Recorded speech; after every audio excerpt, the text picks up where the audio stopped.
and welcome to the Tao of Our Understanding Recovery Podcast. In this podcast, we discuss mystical works of literature and how they relate to recovery. We hope you enjoy today's podcast episode.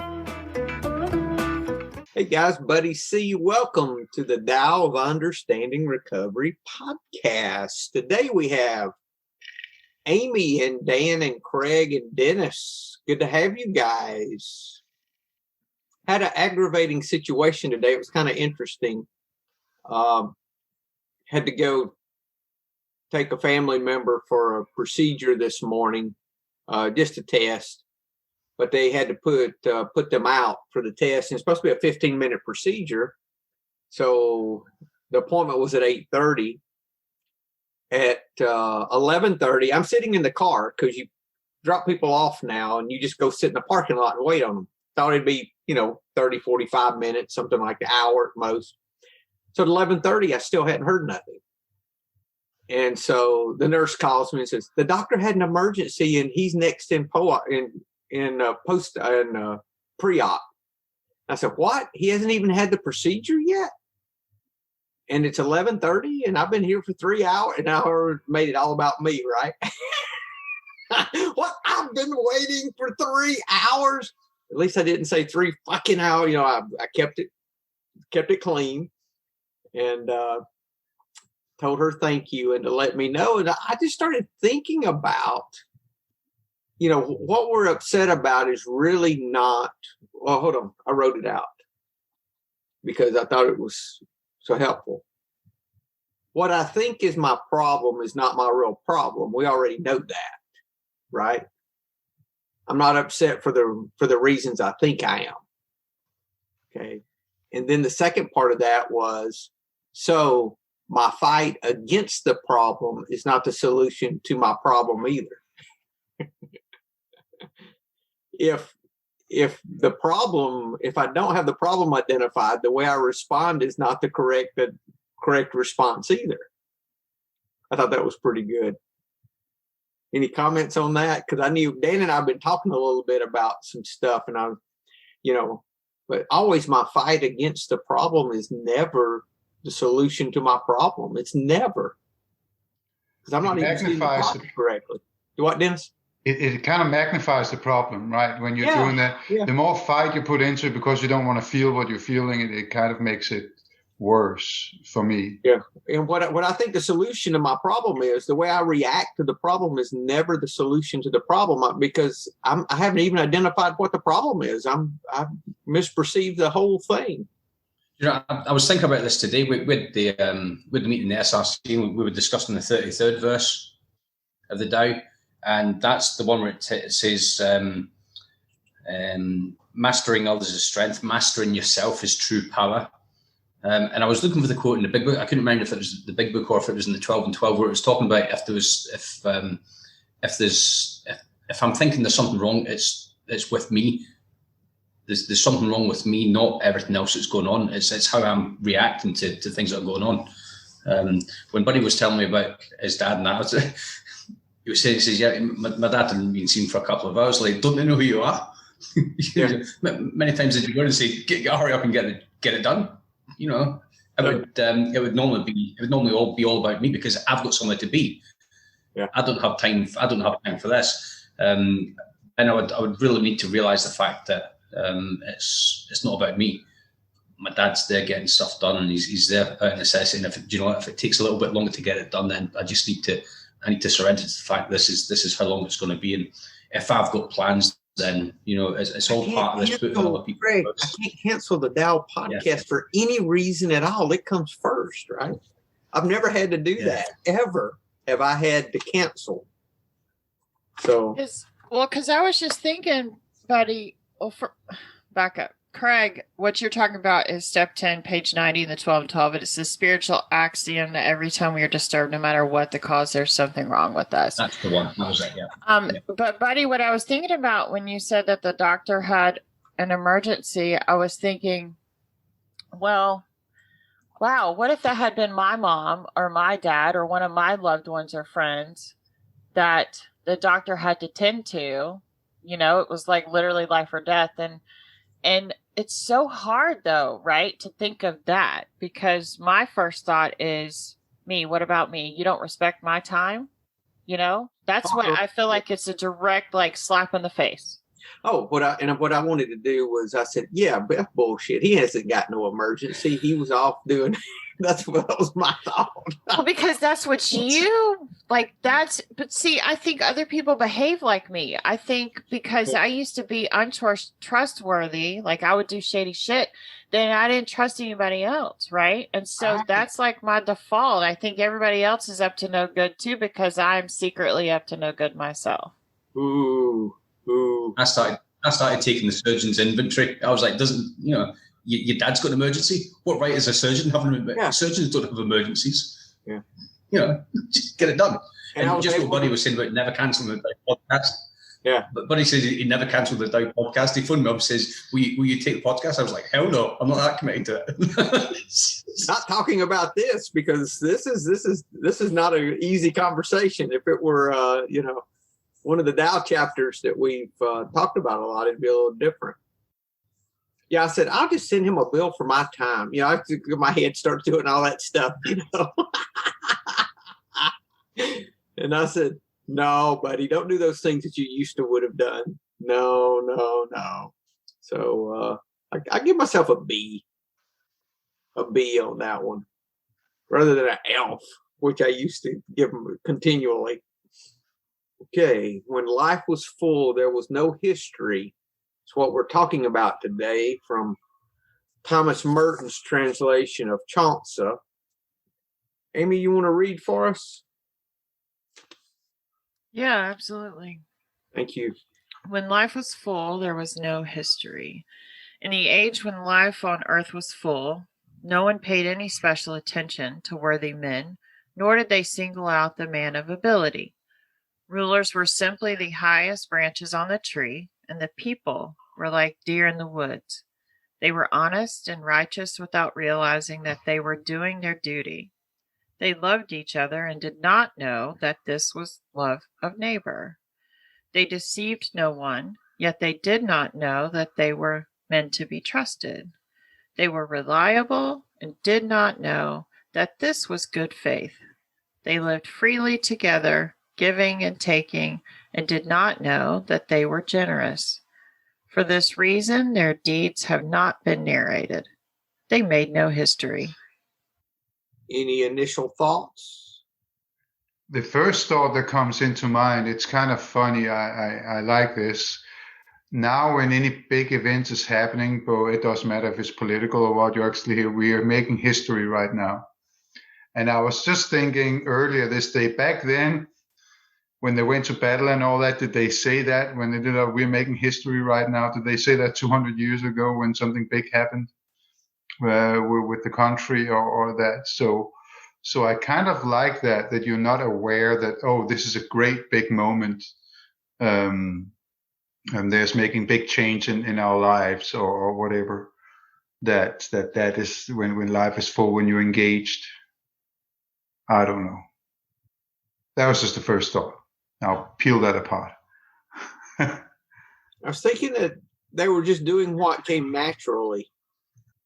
There was no agenda. Mm-hmm. I remember listening to reading Joko Beck. She was a Zen teacher, and she said that when you get rid of fear and self, all that's left is love, which is kind of what I'm seeing here. It's interesting how that if we're not in the extremes, that no one pays attention to us either, So is our life supposed to be a life that's not remarkable?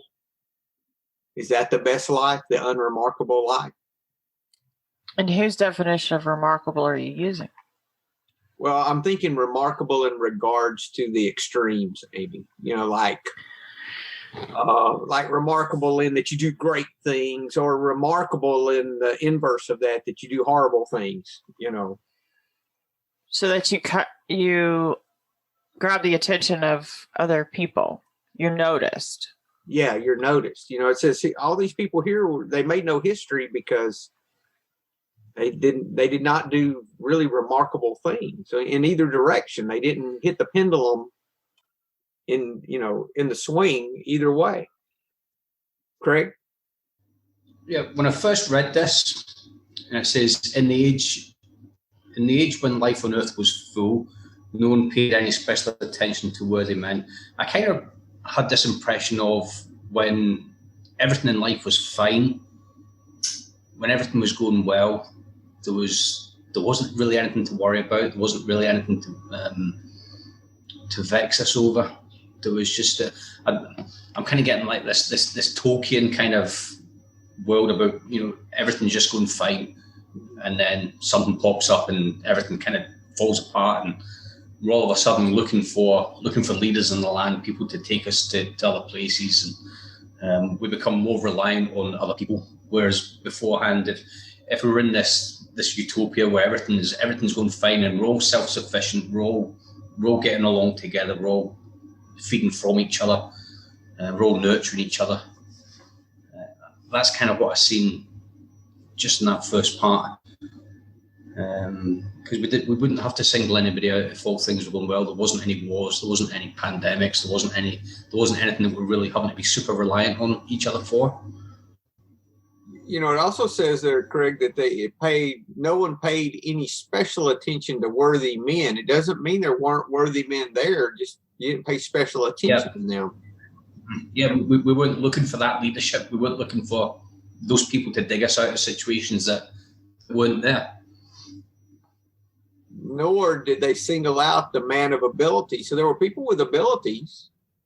There were people that were worthy. They just did not fixate on what's one of the Tao verses about that, about taking credit for what you do. I was thinking about the 35th verse in regards to this. I'll read MacDonald, the third one. She who follows the way of the Tao will draw the world to her step. She can go without fear of being injured because she's found peace and tranquility in her heart. Where there's music and good food, people will stop to enjoy it. But words spoken of the Tao seem to them boring and stale. When looked at, there's nothing for them to see, looking at the Tao.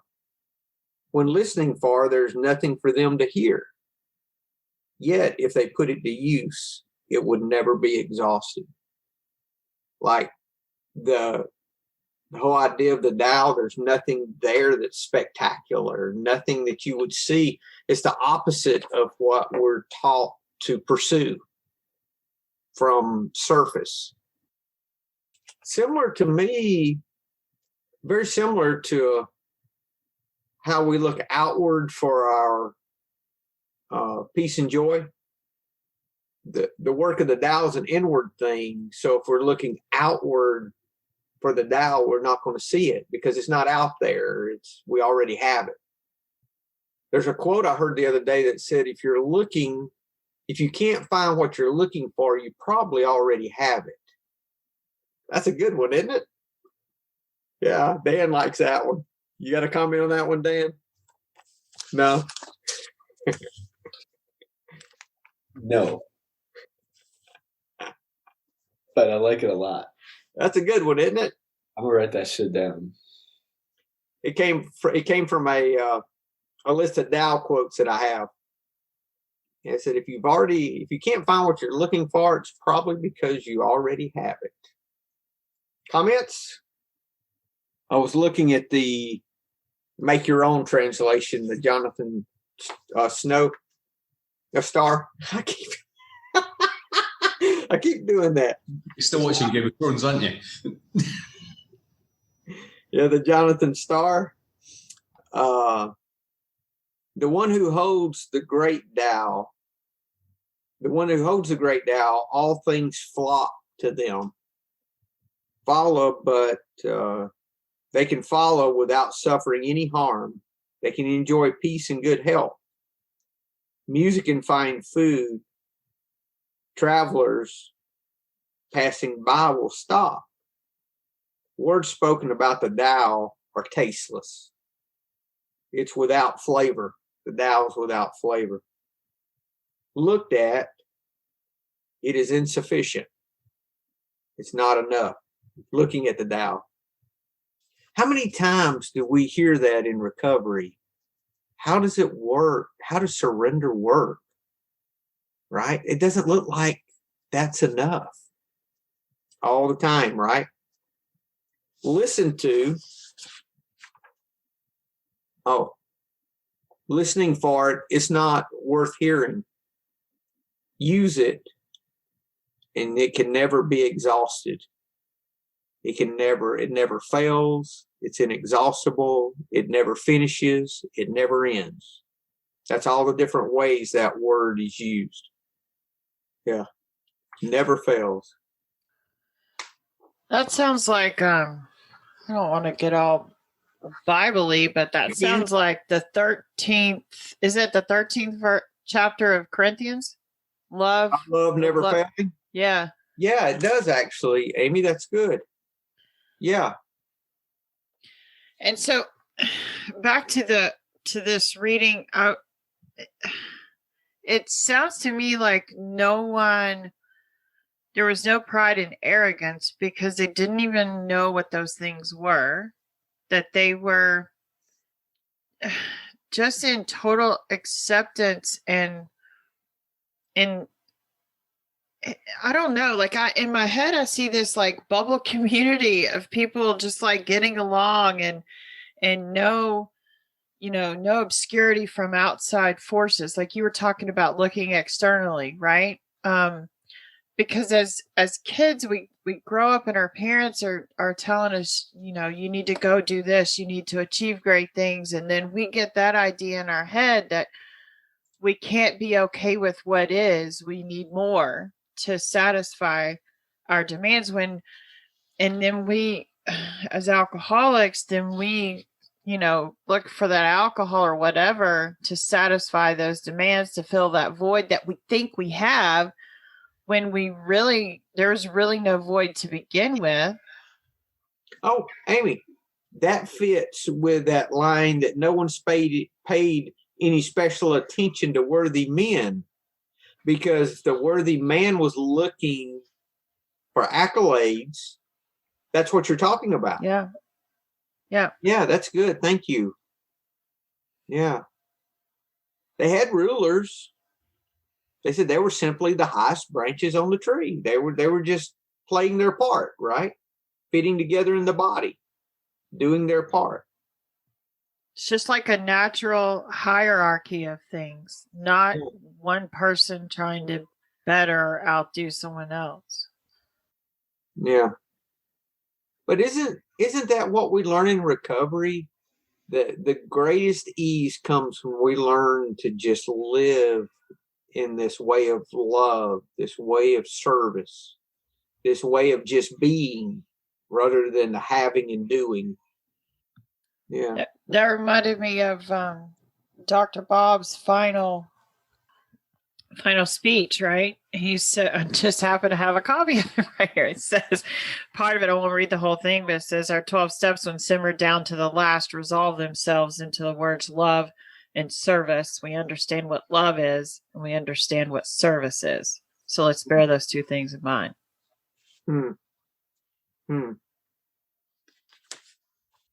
Right before that, he says, let's not louse it all up with Freudian complexes and things that are interesting to the scientific mind, but have very little to do with our actual AA work. Here's that description of love you were talking about, Amy. It's always okay. I know you're new to the podcast, but it's always okay to quote Bible or anything else. You can do any of that. So we quote whatever it is that's speaking to our sobriety in relation to what we're talking about. So it's okay. There's no taboos with any of that. If I speak with the tongues of men and angels, but do not have love, I am only a resounding gong or a clanging cymbal. If I have the gift of prophecy and can fathom all mysteries and all knowledge, and if I have a faith that can move mountains, but do not have love, I am nothing.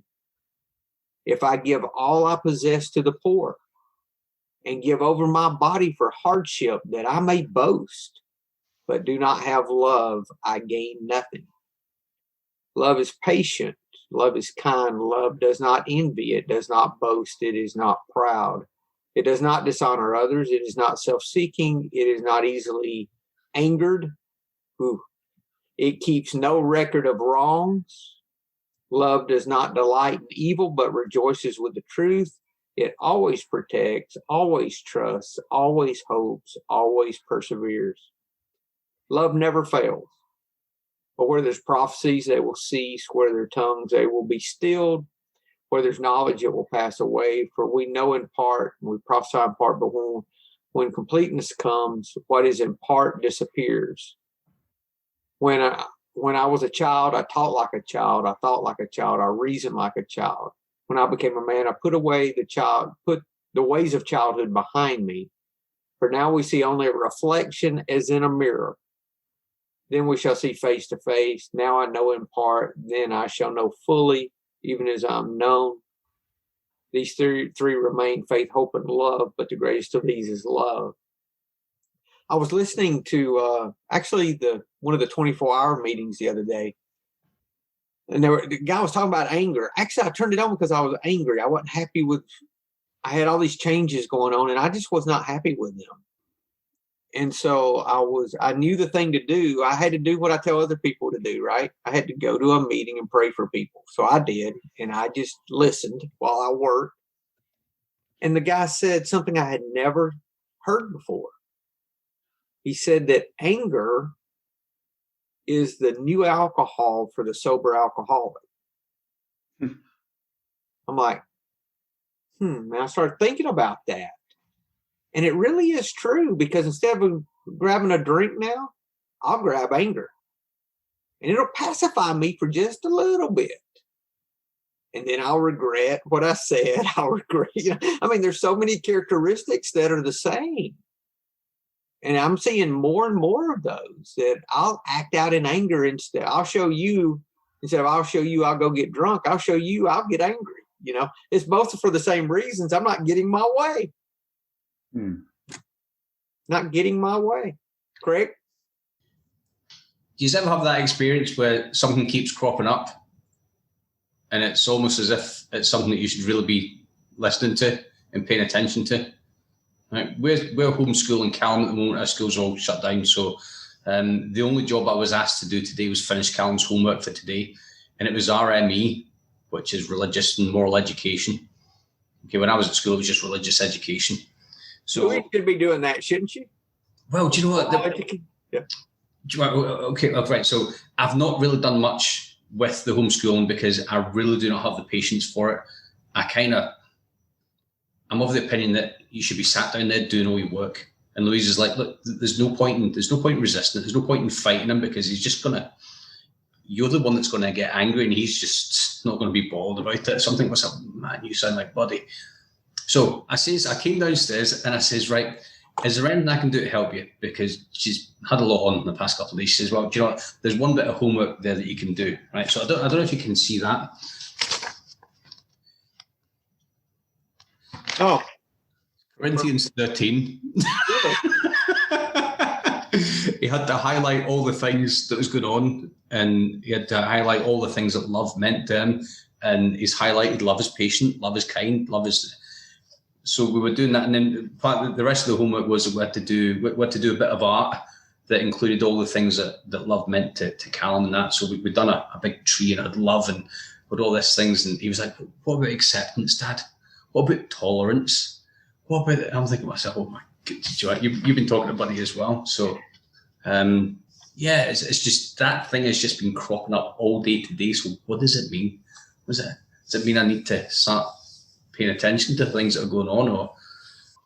But isn't that the way it works? You get one thing planted in your life and it starts just popping up in different places. Mm-hmm. It does for me.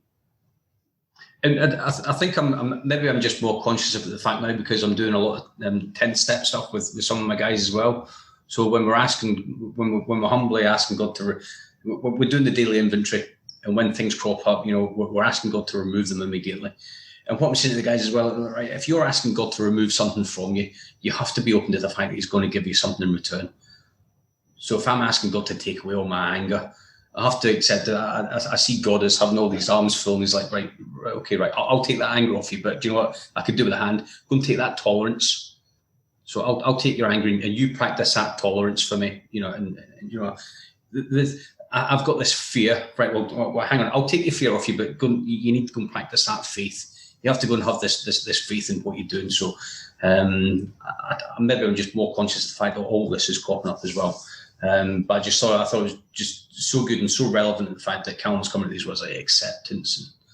And I was just waiting for him to come out and start quoting books, starting quoting stuff from the Tao or the Letting Go book. Dad, you should really just surrender. What about surrender? Can we put surrender in there as well? How can we fit that in? But it's just that's just kept on cropping up as well.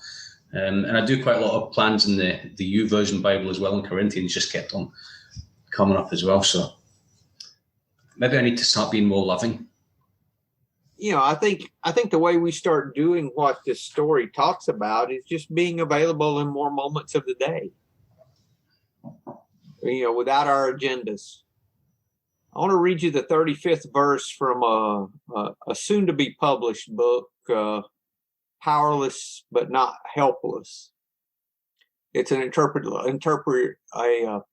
recovery interpretation of the Tao Te Ching. It says, from verse 35 that we just read, the limitlessness of recovery. Those who grasp recovery attract all good things, enjoying peace and contentment without suffering harm. Travelers who pass by may stop if they hear music or smell fine food. Words spoken about recovery seem dull and uninteresting. Look, and there's nothing to see. Listen, and there's nothing to hear. Surrender, and recovery's limitless. So that's where your surrender is, Craig. You're asking how you get surrender in? There it is. But it really is. I mean, these people have no agenda. This story describes a community with no agenda, not trying to get ahead or not, no hooks, not loving with hooks. Just doing the next right thing. That sounds pretty much like the program to me. I was kind of thinking of when you were talking about anger is my new alcohol. I think I suppressed my anger with alcohol many times, right? So when I didn't do that anymore, the anger didn't have anywhere else to go but out, and it was really bad. I had to patch a lot of holes of sheetrock in my room, and that's the least of the problems. The problems is the mental abuse that it caused my wife, right? So it took me a while to learn how to stop when things just didn't go my way, because that's how simple it actually is for me. I have to make it that simple, otherwise I go crazy, I guess. So, a lot of times too, Dennis, I think our anger is covering up many different things. I know for me, I can trace anger back to how I covered embarrassment, how I covered fear, how I covered lack of control in situations. I mean, I could go on and on about, and they all would show up as anger, but there were a lot of different things behind that. So it really and when I start seeing that anger again, I want to search and see, why am I angry this time? What is it I'm covering with this anger? Because I know the anger is not the solution. It's never, you see, it's one thing to be unhappy about something. You can be unhappy without being angry. yes. You can disapprove of something without being angry about it. That's the whole point, is that I don't have to lose my shit to show that I'm unhappy about something. I had a sponsee that was really having a lot of problems with some of the political stuff, and wanted to protest, and he says, is it okay for me to do that kind of thing? I said, sure it is, if you can protest without being angry. He said, what do you mean? I said, anger will hurt your cause. It won't help your cause. I said, go protest if you can do it from a place of love and a place of you doing something that's good for you, for your family, for your community, not die, pig, die, you know. You know, I mean, that's, you know what I mean? I mean, that's, I said that, no. Protesting for a good reason because you feel it's important in your heart, yes, why not? So that's the way and I think that's a way with all disturbance. If I'm just, I can be unhappy with something without being disturbed.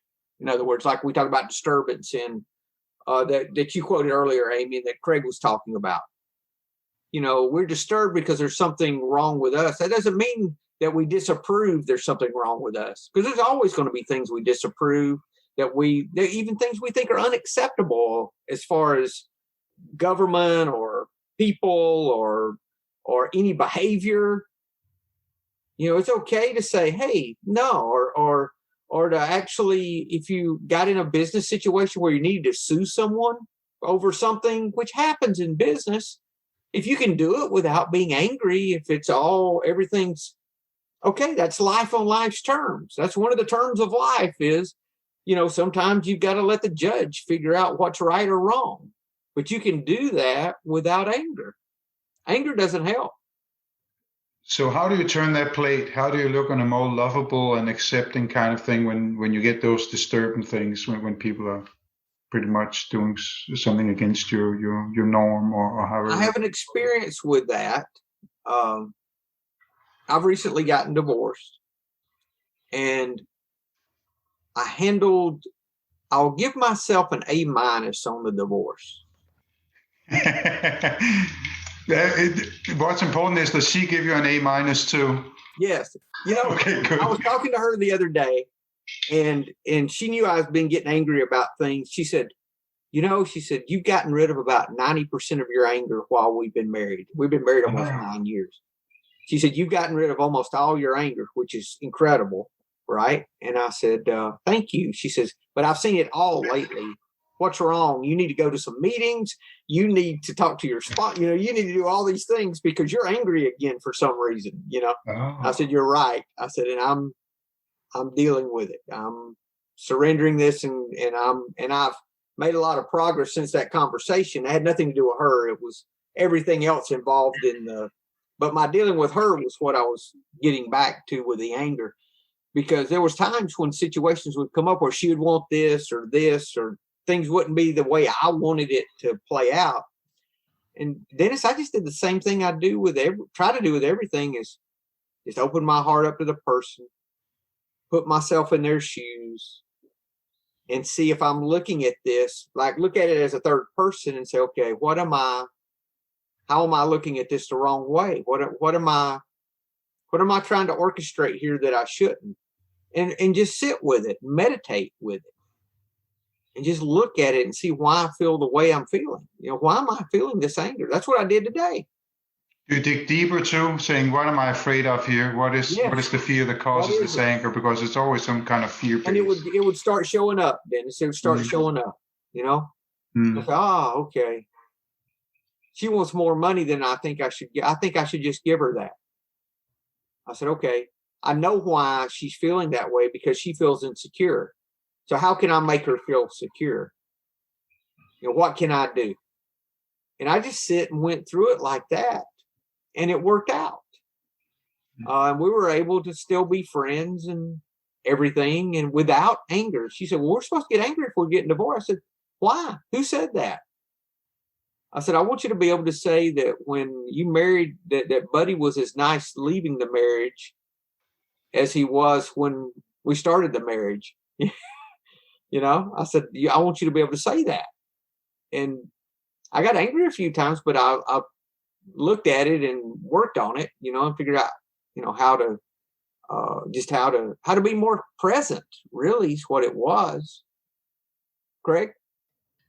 I think when you're going through breakups and relationships later on in life, I think there's less one-upmanship going on.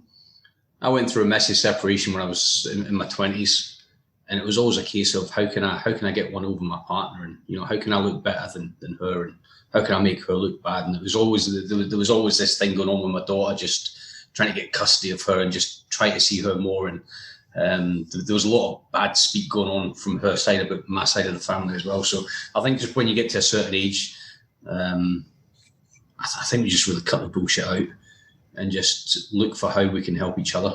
How can we make it as amicable as possible? Because to be honest with you, if I was to go through it at the moment, I really could not be bothered with having any bad blood or any other animosities. I think I've worked that hard on just trying to get rid of all the anger and resentments and bitterness. I really do not have the time or energy for any more negativity to come back. And again, I'm going to have to sit down and do all these 8 steps again and go back and make the amends and ask people for forgiveness.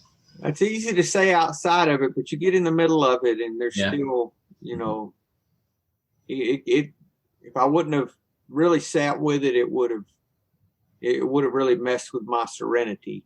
But the divorce itself happened, without that for the most part, but I just, I tried to handle it the same way as, and that's the thing, Dennis. So you're talking about anger and how do you do it? You just do it the same. You just on steroids. When we first decided, I sat and meditated on it for a couple of days for several hours and just sat with it and I realized what was going on was I was grieving and I didn't want to grieve. I was grieving the marriage. So I just sat and grieved it for a couple of days, had a good cry and just, it was ending and I knew it was ending and it was the right thing. And I still think it's the right thing. So, that when I got rid of that grief, I was able not to respond with anger because I didn't have the anger, the disturbance left. I'm just so happy that it's the same way that I'm working with it, just allowing it. But it's funny not to be misunderstood. Surrender to your anger doesn't mean you just let it run everything. Right. That's not it. That was what I used to do, kind of, where I was just so into that emotion and it was just going ramsack. But surrendering to the feeling before it goes out of hand is very important. That's a real important thing there, Dennis. There's a big difference between playing into an emotion and allowing yourself to feel an emotion. Have y'all experienced that difference between the two? What I thought I was struggling with for a few minutes here was what I was hearing was it's not okay to be angry. But I think it's anger for me is an okay emotion. It's just like you just hit the point you just made was it's what I do with that, right? Mm-hmm. And I'm going to come back to what I was taught early. I don't have a right to be myself at someone else's expense. And if I'm angry, exactly what fear is it? What am I afraid of losing or not getting that's causing me to be angry? And for me, when I start feeling anger, the first thing I need to do is allow myself to be angry. Not to take it out on someone, but to feel the anger, okay? And so I'll feel the anger, say, I'm angry. Almost like I'm a third person looking at Buddy being angry. And as I tell myself, I say, okay, I'm angry right now. It just starts leaving almost immediately. And then I say, okay, Buddy, why are you angry? What is it that you're afraid of that's causing you to be angry? And instead of feeding the anger and those, because if I start calling the names and doing all of that, that's what you're talking about, Dennis. I start feeding the anger, you're going into justifying it. Right? Yeah. You're justifying it that I'm right in this situation. Yes, I agree. I had a sponsee today I was talking to about this, and he says, well, those blah, blah, blah. I said, stop that. I said, when you start calling names in your anger, I said, you're just feeding that anger. I said, you got to stop. You got to feel it without feeding it. But I think the interesting part of it that almost nobody wants to feel the feeling of anger. It's not a pleasant feeling, right? So we're doing it. We're trying to justifying it. We're trying to do all these things to stay inside of it because that's where our ego tells us to go. I'm right here and you are wrong, whoever that is. So it just dawned on me. It's kind of funny that we're going back to what you just opened the meeting with your doctor experience here, that we're doing all these things. And I think the reason why we're talking so much about it is because we don't like that feeling of anger. But like Amy is saying, it's a natural feeling. But if you can just allow that to happen, it will go smoothly and it will go over quicker. And start looking at it as a third, observing your anger. And I only learned those things in meditation, quite honestly. Now meditation is my go-to because I'm like, oh, I'm feeling this. And I sit with it. I just have to sit. Meditation's not some woo-woo thing. I just sit with it. I said, okay, I'm angry. And I start just opening up and saying, okay, what's this about? Why am I angry? What is it that's causing me to be angry right now? And I'm just hopped up, and I'm like, what is it I'm angry about? Why is it that, and then I'd find myself snapping at everyone. I snapped at the guy at the bank and I had to go back and make an amend for that. And he couldn't open an account like I wanted him to. So I started fussing at him and it was just craziness. But anyway, regardless, I have no right. I was opening up a new corporate account. And anyway, it was some details and he was being a banker, which is not taking any risk or doing anything, out of the box, like bankers do. That's how they do. That's what they do. So instead of accepting that, which I knew, I started fussing at him because of it. And I got up and walked out. And I thought, oh gosh, and then I went through a drive-through and the guy gave me some smack in the window. And I wanted to jump out of the car and pull him in the car. And, he's a teenager, and I did not want to hear it out of him, And so, I'm just like, I'm angry at everybody. I've got to be the problem. It can't be everybody that's doing these wrong things. It's got to be me, It's funny, buddy, when you're saying that, I'm going back to what I was told a long time ago. We already go wrong when we say, I am angry. Yeah. We identify ourselves with anger, and that's not who we are, right? It's actually that fundamentally we say, oh, I am angry. So then we're connected so deeply to it, just like we are with other titles we're giving ourselves, right? So what do you say instead, Dennis? Do you say I have anger rushing through me. I have anger going through me right now. Okay. Or you can say that I feel angry. That's a way to kind of distance yourself from it, I guess. Okay, not that That was what I got taught. Okay. Yeah, I'll let you know later on. A guy you disliked many years ago. So yeah. Good. Thank you. That's like a conversation I would normally have with my defense solicitor. I would normally sit and meditate in the jail cell. Yeah, anger just pops up for me about all kinds of different things. So that's my go-to.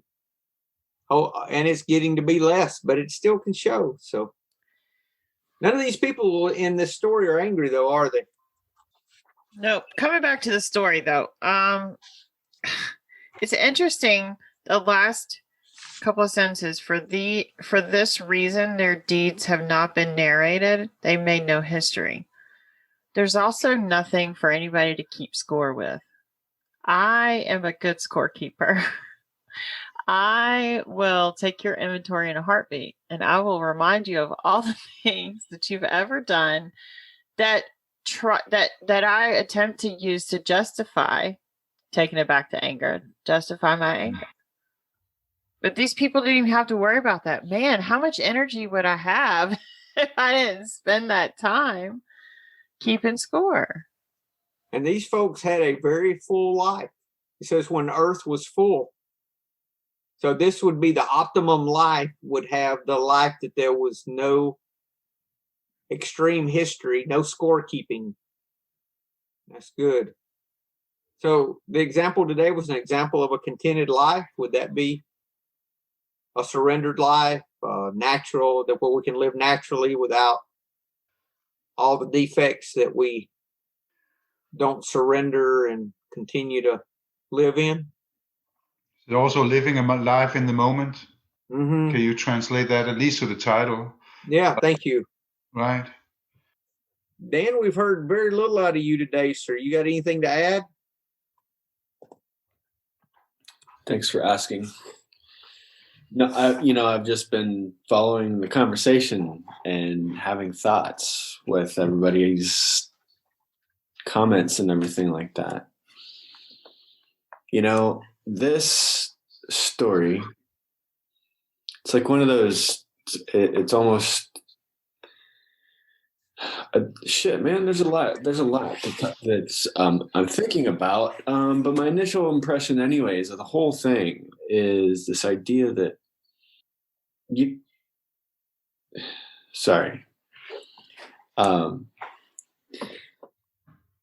the thing that originally stuck out at me was they were honest and righteous without realizing that they were doing their duty and loving each other and didn't even know that was love of nature. When I'm in the flow, when I'm in the moment, I don't even know what I'm doing. When I'm working with somebody and I'm offering my experience, strength, and hope, sometimes I say the right shit at the right time. And if I try to do that, like, it doesn't really come out right. But being a vessel, being a mouthpiece for the higher power has nothing to do with me thinking about it, being intelligent. It has everything to do with me being, like you said, buddy, being available, being in there, being present.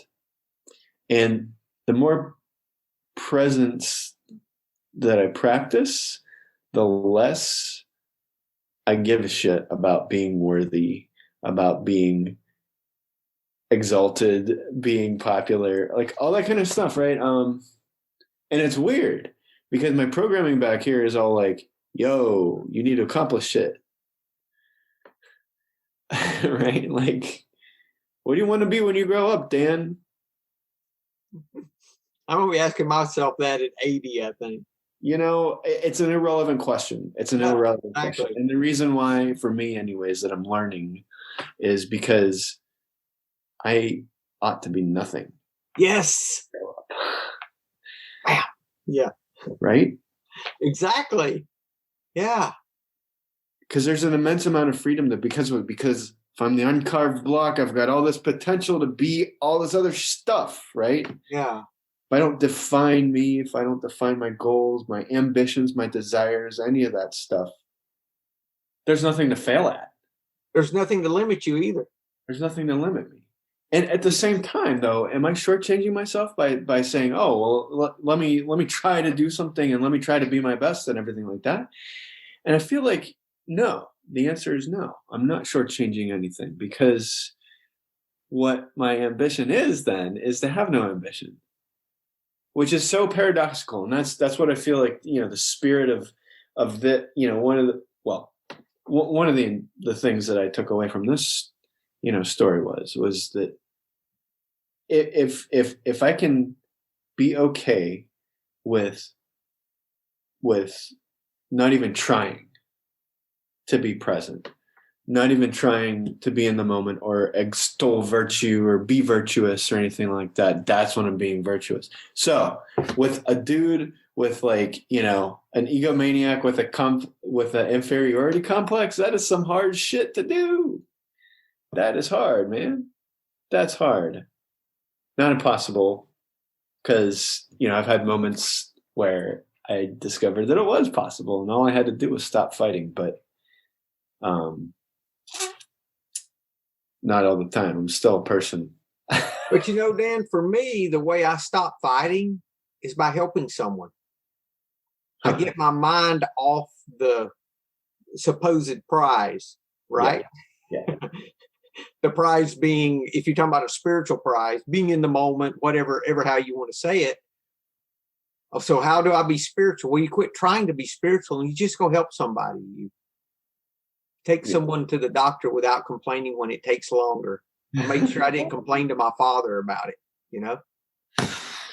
Right? That's the kind of things you do and then you can then you start seeing the fruit of not being the unconcerned, the fruit of being, of letting that go. Yeah. The fruit of letting that go. Being okay without knowing what the outcome is and not even caring you know. But this is all that, more of that same idea, that the biggest idea I think I've gotten out of all of the Taoist stuff is that the same idea I got out of the second step. And what I touched on before I even knew there was a Tao, which was when I stopped trying to stop drinking, I no longer had to drink. You know, when I quit trying, that's when I found the power not to drink. I'm like, wait a minute, what just happened? And I said, if I could figure out how to do this, right?